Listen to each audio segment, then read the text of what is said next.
ஒன்று. மரபணுக்களின் செயல்பாடு.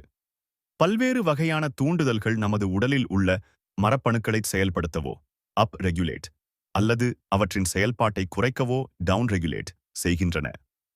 அனுபவத்தைச் சார்ந்த மரபணுக்கள் எக்ஸ்பீரியன்ஸ் டிபெண்டன்ட் ஜீன்ஸ். நாம் புதிய விஷயங்களை கற்றுக்கொள்ளும்போது அல்லது புதிய செயல்களைச் செய்யும்போது இந்த மரபணுக்கள் தூண்டப்படுகின்றன.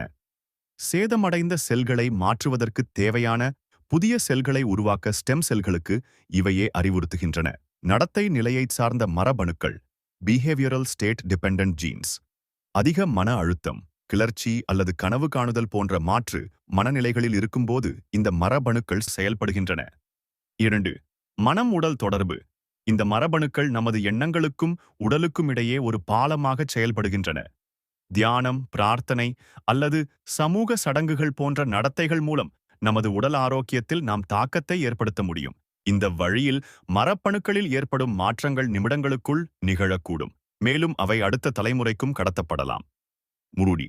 உணர்ச்சிகளும் மரபணு வெளிப்பாடும். நீங்கள் உங்கள் உணர்ச்சிகளை மாற்றும்போது உங்கள் மரபணுக்களின் வெளிப்பாட்டையும் எக்ஸ்பிரஷன் மாற்றுகிறீர்கள்.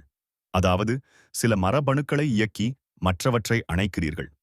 உங்கள் உணர்ச்சிகள் உங்கள் டிஎன்ஏ ஒரு புதிய இரசாயன சமிக்ஞையை அனுப்புகின்றன.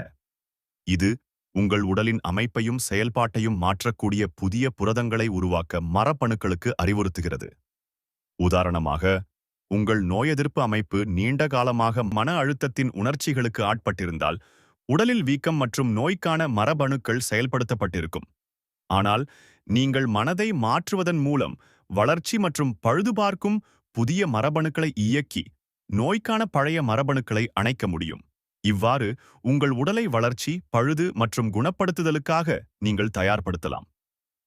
4. பழக்க வழக்கங்களும் மரபணு விதியும். நீங்கள் ஒவ்வொரு நாளும் ஒரே மாதிரியான உணர்ச்சிகளுடன் வாழ்ந்தால் உங்கள் உடல் ஒரே மாதிரியான சுற்றுச்சூழல் நிலையில் இருப்பதாக நம்புகிறது. அந்த உணர்வுகள் உங்களை ஒரே மாதிரியான தேர்வுகளைச் செய்ய தூண்டுகின்றன. இது ஒரே மாதிரியான பழக்க வழக்கங்களை ஏற்படுத்துகிறது, பின்னர் அதே அனுபவங்களை உருவாக்கி மீண்டும் அதே உணர்ச்சிகளை தோற்றுவிக்கிறது. இந்த தானியங்கி திட்டமிடப்பட்ட பழக்க வழக்கங்களால் உங்கள் செல்கள் தொடர்ந்து ஒரே இரசாயன சூழலுக்கு உள்ளாகின்றன. அந்த இரசாயன நிலை அதே மரபணுக்களுக்கு ஒரே மாதிரியாக சமிக்ஞை அனுப்புகிறது. இதன் விளைவாக நீங்கள் மாறாமல் இருக்கும்போது உங்கள் மரபணு வெளிப்பாடும் அப்படியே இருக்கிறது. சுற்றுச்சூழலில் இருந்து எந்த புதிய தகவலும் வராததால் நீங்கள் ஒரு மரபணு விதியை ஜெனடிக் டெஸ்டினி நோக்கிச் செல்கிறீர்கள்.